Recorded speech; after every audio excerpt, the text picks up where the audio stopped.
Welcome to Art Lectures. Today, we're exploring Isaac Israel's poignant painting, Portrait of a Wounded KNIL Soldier, created in 1882.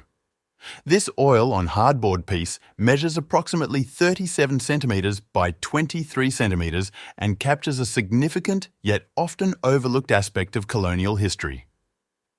The subject of this portrait is known as Kees Pop, a name given to him after he enlisted in the Dutch Colonial Army, KNIL, at the former slave Fort Elmina in present-day Ghana.